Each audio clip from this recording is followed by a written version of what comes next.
In this week's hardware radar, Arctic is now a screwdriver company. With an epic template.mp4 presentation video with background music that I'm not going to show here, otherwise somebody will nuke my channel, Arctic announced two toolkits. The Precision Screwdriver Toolkit with a miniature screwdriver in a very cool color, and a Ratchet Screwdriver Toolkit with less bits. Both kits are priced somewhat socially at 20 and 22 euros, and who knows, maybe they will sell a bunch of them. Then we got a new product line from AOC called G42, but they call it just G42. These are supposed to serve as budget-friendly options for competitive gaming. All of them feature 1080p resolution, 180Hz refresh rate, and something AOC calls a fast IPS screen.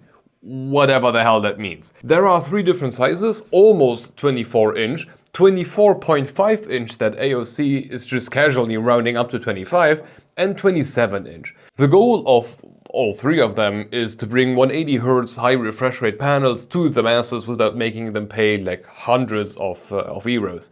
And it's not like anybody got like any money left after buying a GPU nowadays. As far as I could find, these will start selling at some point in November, and they will start at 149, 159 and 169 euros respectively, which is like really damn affordable. Alphacool is there to save the day in case your GPU is overheating. They just announced the new RTX 5080 and 5090 Waterblocks for a whole bunch of cards. As always with Alphacool blocks, they will retail somewhere around 200 bucks. And if you are unsure if the 5090 you stole from somebody else's front porch can get this upgrade, Alphacool's GPU configurator has already been upgraded for RTX 5000. So if, like me, you enjoy configuring a bunch of stuff that you can't afford anyway, Alphacool offers that. NZXT is back with two unimpressive things. First up is the Lift Elite, a wireless mouse in black and white featuring a USB-A to USB-C cable connected to a USB-C back to USB-A adapter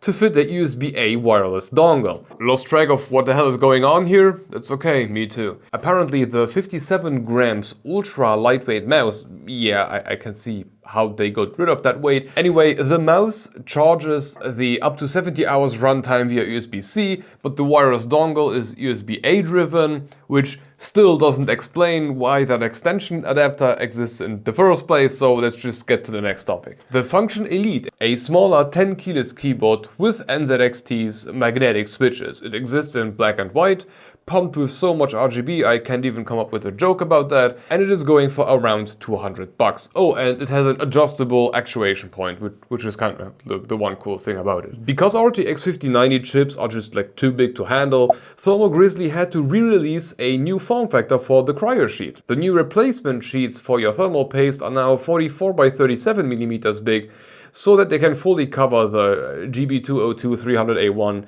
GPU chips. G.Skill just announced new DDR5 RAM kits. We got a 6800 CL32 kit with two 48GB sticks, so 96 total. Damn. And a 64 CL28, wow. With two sticks totaling 32. In the press release, G.Skill said these will be available in the Trident Z5 Royal, Trident Z5 RGB and Ripjaw M5 RGB design, and solely with Intel XMP 3.0 rating, which doesn't necessarily mean you can't make it work on AMD, it's not about that, but yeah, no AMD validation. And now coming to the big part of the hardware radar for the week. 2 days after recording this, Lian is going to host their annual digital expo. Thankfully, I got an email. First up, we got the new Lancool 217. It's a mid-tower with two 170mm front intake fans, which are supposed to be toollessly adjustable. There are two PSU locations available, and the two color options feature either a very light wooden accent for the white edition or a darker wooden border around the front panel in case you got the darker one. Then we got the Lancool 207 Digital, which is not necessarily like brand new. The 207 already existed, but now we got a 6-inch LCD in the front because we needed that. And one of the most interesting ones is the Lancool 4. The front and top panel are changeable, supposedly glass or mesh for now, and the whole thing is marketed under the term modular. Like the motherboard plate is supposed to be adjustable, probably top and bottom as far as I can see in the single screenshot that I have available. The whole case is standing on sort of a foot with a hole for incoming air, and I'll have to wait for the real presentation, but it looks like the I/O panel might be replaceable, which would be like really cool. I hope that's true, but I have to wait for the presentation myself. Anyway, the Lancool 4 is supposed to fit a total of 12 fans and be ready for air and water cooling builds. Then we got the new O11D Mini V2. It's slightly larger than the original Mini, now supposedly 2 liters larger.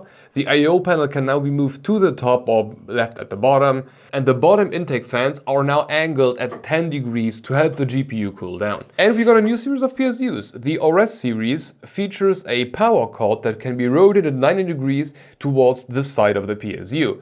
And the 24 pin has been moved to the side because apparently that allows for better access to the detachable hub with like extra USB connections. So far, Lian announced those with 850, 1000 and 1200 watts. Of course, all of them 80 plus gold certification. We also got a universal screen, a 8.8-inch LCD with a 1920 by 480 pixel resolution, 60 Hz refresh rate, and it shines at up to 500 nits. Thanks to the magnetic surface, this is supposed to be installed on whatever metallic surface that you want. And Lian also mentioned that this can be installed on a dual 120 or 140 mm fan mount, essentially using like regular screws, which is kind of cool. Oh, and L-Connect. Of course, this is like L-Connect driven. And then we got a new Hydroshift 2 LCD 360R, a slimmer version for better compatibility, and we still got the screen. Now a 2.1-inch screen, 60 Hz, 500 nits, all fine and well. But Lian also introduces this in combination with the wireless control system, and the documents already mention that it is going to be a limited wireless connection.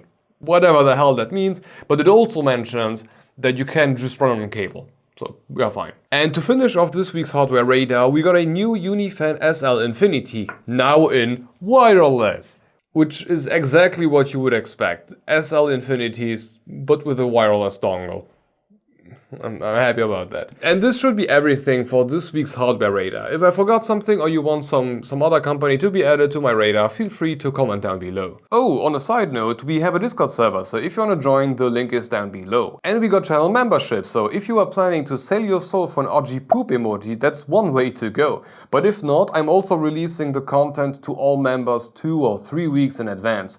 Except for the NDA stuff, because, you know, I don't want to get sued. Additionally, you can rest assured that the income will not only keep the channel afloat, but will also serve to send Lian a screenshot of the Wikipedia page for something being wireless. I guess somebody needs to re-evaluate how they define that term. Anyway, thank you for watching, and if you want to continue, have a look at our take on that Dark Flash DY470 case we covered just like a week or 2 ago. That was a fun one. Hope to see you in the next one. Bye bye.